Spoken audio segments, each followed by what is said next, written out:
കൊടും കുറ്റവാളിയായ ഗോവിന്ദസ്വാമിയെ ക്രിസ്ത്യാനിയായി ചിത്രീകരിക്കേണ്ടത് ആർക്കാണ്? പോലീസ് റെക്കോർഡുകളിലും കോടതി നടപടികളിലും ഗോവിന്ദചാമിയുടെ യഥാർത്ഥ പേര് ഐവതക്കുടി അറുമുഖത്തിന്റെ മകൻ ഗോവിന്ദസ്വാമി എന്നായിരിക്കെ ചാർലി തോമസ് എന്ന പേരുപയോഗിച്ച് വർഗീയത വിളമ്പുന്ന ചാനലുകളുടെ ഗൂഢലക്ഷ്യമെന്താണ്? പോലീസ് പിടിക്കപ്പെടുമ്പോൾ പേരുമാറ്റി പറയുന്ന ഗോവിന്ദചാമി പലപ്പോഴായി ചാർലി, കൃഷ്ണൻ, രാജ, രമേശ് എന്നിങ്ങനെ സ്വന്തം പേരായി പല പേരുകൾ പോലീസിനോട് പറഞ്ഞിട്ടുണ്ട്. സൗമ്യ കേസിൽ പിടിയിലായപ്പോൾ ഇയാൾ പോലീസിനോട് പറഞ്ഞ പേരാണ് ചാർലി തോമസ് എന്നത്. പോലീസ് നടത്തിയ അന്വേഷണത്തിലും ഇയാൾ തമിഴ്നാട് സ്വദേശിയായ ഗോവിന്ദസ്വാമിയാണെന്ന് കണ്ടെത്തി. എന്നാൽ ഇവിടെ ചില മാധ്യമങ്ങൾ തെറ്റ് തിരുത്തുന്നതിന് പകരം അതെങ്ങനെ ദുരുപയോഗം ചെയ്യാമെന്നാണ് ചിന്തിക്കുന്നത്. ഒരാൾ കുറ്റവാളിയാകുന്നത് മതത്തിന്റെ പേരിലല്ല.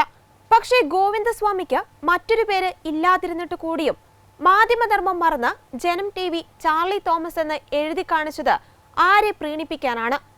തെറ്റായ വിവരം നൽകി ജനങ്ങളെ തെറ്റിദ്ധരിപ്പിക്കുവാൻ ശ്രമിക്കുമ്പോൾ സാക്ഷര കേരളം അഭിമുഖീകരിക്കുന്നത് പൊളിറ്റിക്കൽ അജണ്ടയുടെ വിഷമുനകളോ?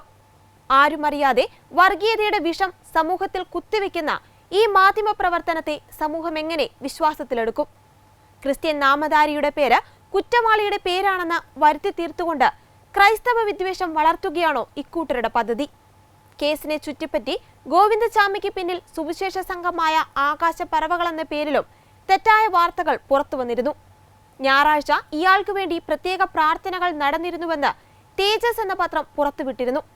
എന്തായാലും ജനം TVയുടെ മാധ്യമധർമ്മം എല്ലാവരും തിരിച്ചറിഞ്ഞു കഴിഞ്ഞു.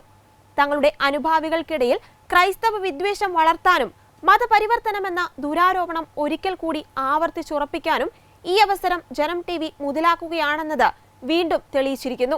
ഒരു കുറ്റവാളിയെ അവന്റെ യഥാർത്ഥ പേരിൽ അഭിസംബോധന ചെയ്യേണ്ടത് പ്രധാനമാണ്. യഥാർത്ഥ പേര് ഉപയോഗിക്കുന്നത് കുറ്റകൃത്യത്തിന്റെ ഗൗരവം നിലനിർത്താൻ സഹായിക്കുമെന്നിരിക്കെ ഒരു കുറ്റവാളിയുടെ പേരിൽ ക്രൈസ്തവരെ ഇകഴ്ത്തിക്കാട്ടാനും സമൂഹത്തിൽ ഭിന്നത പടർത്തുവാനും ശ്രമിക്കുന്നവരെ സമൂഹം കരുതിയിരിക്കുക. വാർത്തകളിലെ സത്യം തിരിച്ചറിയുക.